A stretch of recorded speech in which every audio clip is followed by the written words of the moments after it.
आप देख रहे हैं VS नेशन, आपका अपना Hindi news channel. VS nation में आपका एक बार फिर स्वागत है। कहते हैं कि प्यार अंधा होता है, जो कि न जाति देखता है, न धर्म, न पंथ, और यहाँ तक कि उम्र भी नहीं देखता। हम ये भी मानते हैं कि प्यार किया नहीं जाता, हो जाता है, मगर फिर भी हम और हमारा समाज इसे स्वीकार नहीं कर पाता है और दो सच्चे प्यार करने वालों के जीवन में मुश्किलें पैदा कर देता है। कुछ इसी तरह का सब्जेक्ट स्टार भारत पर नए शो ना उम्र की सीमाओं में देखने को मिल सकता है। ये शो 26 जुलाई से रात 8 बजे शुरू हो रहा है। इस शो के निर्देशक हैं धर्मेश शाह और इसकी शूटिंग चल रही है मरेलैंड में एक सेट पर, जहां हम पहुंचे और धर्मेश शाह जी से हमने इस सीरियल के बारे में और उनके करियर के बारे में डिटेल में बातचीत की। ये एक डिफरेंट एज ग्रुप की लव स्टोरी है जी जी जिसमें दो अलग एज के लोग की प्यार में पड़ते हैं और उसमें किस तरह से उनका रिलेशन डेवलप होता है उस बारे में कहानी। तो इसमें उम्र का भी फासला दिखाया गया प्यार हाँ में, कुछ जी, ऐसा ही। हाँ जी।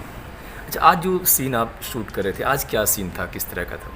आज हम लोग बेसिकली सुबह जो कर रहे थे वो एक अनाथ आश्रम में जो हमारी प्रोटैगनिस्ट है विधि, वो वहाँ जाती है कि विधि कौन प्ले कर रहा है? विधि रचना मिस्त्री, हाँ। जो प्ले करें, हाँ। और वो वहाँ जा रही है और वो आज उनकी नौकरी का पहला दिन है, तो वहाँ वो उन बच्चों में मिठाई बांटने जा रही है। वो वाला सीन आज हम कर रहे थे। उसके बाद अभी हम घर में शिफ्ट हुए, उनके घर के सीन कर रहे हैं कि एक पूरी फैमिली जो है वो रात के समय पे नौकरी मिलने की खुशी में कैसे एक साथ बैठ के खाना खाते हैं, जो हमारे यहाँ एक ट्रेडिशन रही है मिडिल क्लास फैमिलीज़ में, और जो सिटीज़ में अब धीरे धीरे लुप्त होते जा रहा है कि हर किसी के पास समय ही नहीं है, सब इतना व्यस्त हैं। नहीं तो लोग एक साथ में बैठ के खाना खाते थे, एक साथ में एक हॉल में बैठ के टीवी देखते थे। अब प्रथाएं समय के साथ थोड़ी थोड़ी चेंज होते जा रही है। तो दो डिफरेंट परिवार हैं, वहाँ दो डिफरेंट तरह के माहौल है। एक जगह की बड़ा घर है, बड़ा डाइनिंग टेबल है, और एक अकेला आदमी है जो बैठ के खाना खा रहे हैं। और यहाँ भले घर छोटा है लेकिन एक वार्मथ है, सब साथ में बैठ के खाना खा रहे हैं। तो परिवार में कौन कौन सदस्य थे यहाँ पर आज विधि के फादर दीपक दत्ता जो प्ले कर रहे हैं वो हरि प्रसाद का कैरेक्टर, वो उनकी मदर हिमाक्षी जी जो बिमला का कैरेक्टर प्ले करे, उसकी एक छोटी एडॉप्टेड सिस्टर है सीमा, वो ये इनकी फैमिली में ये 4 सदस्य हैं। और अभी जो सीन कर रहा हूँ उसमें उनके चाची वगैरह भी हैं, वो जो इन्वॉल्व होती है, जो नौकरी के बाद ही चीज़ें होती हैं। सर, बड़ा डिफ़िकल्ट होता है, मतलब एक दिन में एक शो तो पूरा, मतलब एक एपिसोड तो करना ही पड़ता है। क्योंकि टेलीकास्ट होता है ना, एक एपिसोड हर दिन होता है। हाँ। और अब स्टार भारत जो है वो मंडे टू सैटरडे हो रहा है, 6 दिन हो रहा है। 6 दिन हो गया। हमको 6 एपिसोड निकालने ही पड़ते हैं, कैसे निकालते हैं। तो उसके लिए उसमें भी अलग अलग locations, day night, costume change, combination of actors, ये सारी चीज़ें, उनकी अवेलेबिलिटी, ये सब देखते हुए हमको काम करना पड़ता है। बड़ा चैलेंज रहता है वैसे ने। हाँ, चैलेंजिंग तो रहता ही है, और चैलेंजिंग काम करना है, यही इसी में मज़ा है। शुरुआत कॉलेज के समय में ही थिएटर से हुई। कॉलेज के समय में इंटर कॉलेजिएट प्लेस कर रहा था। हाँ। उसके बाद प्रोफेशनल प्लेस किए। हाँ। ये फील्ड में आना था, लेकिन मुझे फिल्म इंस्टीट्यूट जाना था बेसिकली, लेकिन क्योंकि मेरे फादर, मैं जब 14-15 साल का था तब गुजर गए थे, तो तब से ही नौकरी करता रहा हूँ। तो उसके बाद और 3 साल ग्रेजुएशन के बाद पढ़ने की सहूलियत थी नहीं, क्योंकि घर की जिम्मेदारियाँ थी, कमाना था। तो फिर सोचा कि डायरेक्शन में आना था, लेकिन सोचा कुछ टेक्निकल बेस हो जाए, टेक्निकल सीख ले, तो मैं एडिटिंग में ज्वाइन हो गया।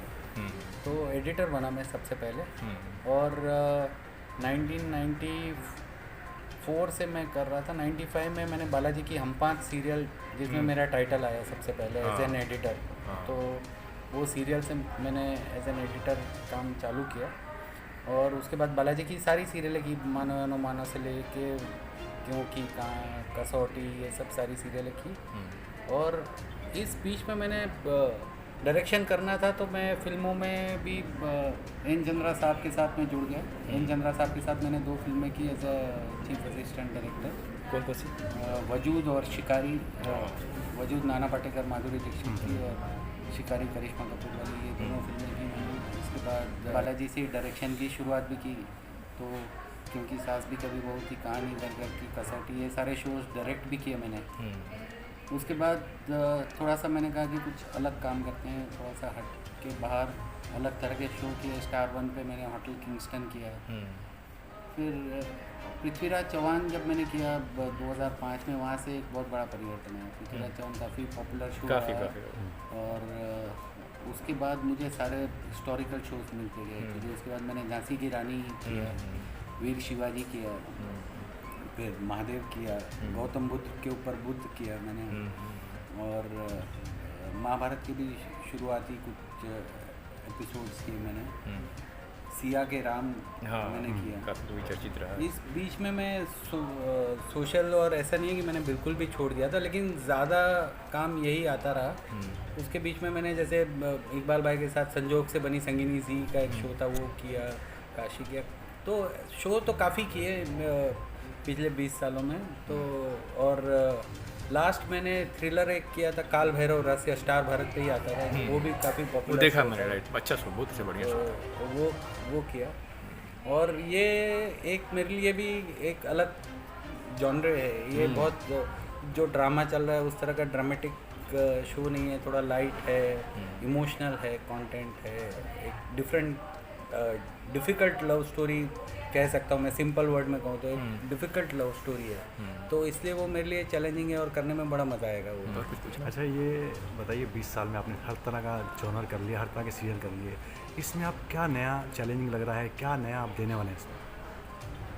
ये जो मैंने एक सिंपल वर्ड में कहा ना कि एक डिफ़िकल्ट लव स्टोरी है, तो यही मेरे लिए इसका एक नया तो क्या डिफ़िकल्टी क्या है? डिफ़िकल्ट जो अलग एज के इंसान के जो लव स्टोरी होती है उसमें कि वो उनका कोई तालमेल नहीं है। इस तरह भाई एक यंग एज में एक आदमी को इन्फेचुएशन हो जाना या लाइक होना या लव होना, ये तो समझ में आ सकता है, लेकिन एक कोई उम्र में बड़ा है और लड़की छोटी है, और तो ये और उनके इक्वेशन, उनकी केमिस्ट्री, तो नॉर्मली तो जो यंग होते हैं तो हम देखते हैं कि हवा चला दी, बाल उड़ रहे, पर्दे उड़ रहे, तो इस तरह का इसमें वो रोमांस नहीं है। उसमें एक तरफ मैच्योरिटी है, विजडम है एक तरफ, तो ये मेरे लिए अलग है और वो चैलेंजिंग है।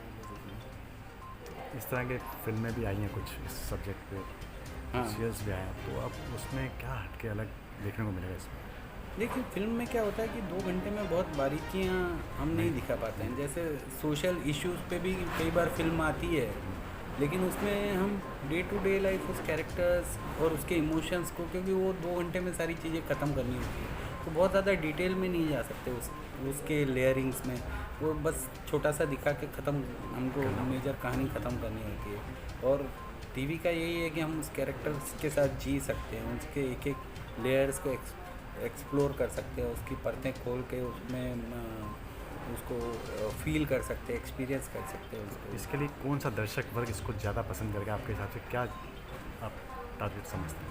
मैं तो ऐसा मैं सोचता नहीं हूँ, क्योंकि मुझे ऐसा लगता है अगर आप एक अच्छी कहानी कह रहे हैं तो कोई भी दर्शक वर्ग सभी देखते हैं, बड़े से लेके छोटे, यंग एज के या फैमिली ऑडियंस है, या मतलब मैं ऐसे डिफरेंशिएट नहीं करता कि अगर आपको शो अच्छा लगता है या नहीं लगता है। ये कहानी ऐसा नहीं है कि सिर्फ जैसे कि कॉलेज की कहानी होती है कि ये सिर्फ यंगस्टर्स के लिए ही है, या ऐसा कुछ नहीं है, यूनिवर्सल है ये। तो आज जो दौर है, समय वैसे परिवर्तन है, तो ये इस तरह की कहानियाँ एक्सेप्ट करते हैं लोग, करेंगे। देखिए, ऑडियंस जो है, मेरा ऐसा मानना है कि जब भी आप कुछ नया उन्हें देते हैं तो वो हमेशा से एक्सेप्ट करते हैं। जब डेली सोप चल रहा था और जब हमने हिस्टोरिकल किया था, तो जैसे मैंने पृथ्वीराज की बात की, तो पृथ्वीराज में भी वो एक अलग लव स्टोरी थी, पृथ्वीराज संयोगिता की, और वो हमने बचपन वाली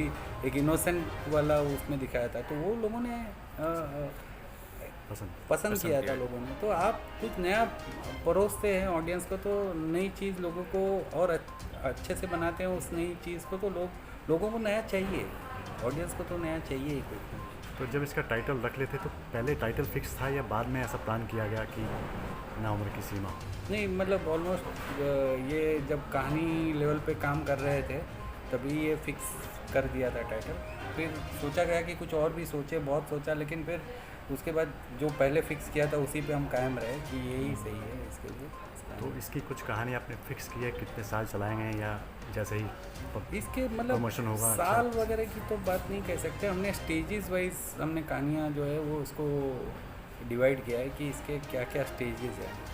पहले दोनों के जो वर्ल्ड हैं, दोनों के वर्ल्ड के डिफरेंस हैं, या उसके बाद इनके इक्वेशन में कैसे कैसे चेंजेस आएंगे, कैसे कैसे दोनों के रिलेशंस बनेंगे, बिगड़ेंगे, आगे बढ़ेंगे या कैसे होगा, वो स्टेजेस हमने तय किए हैं।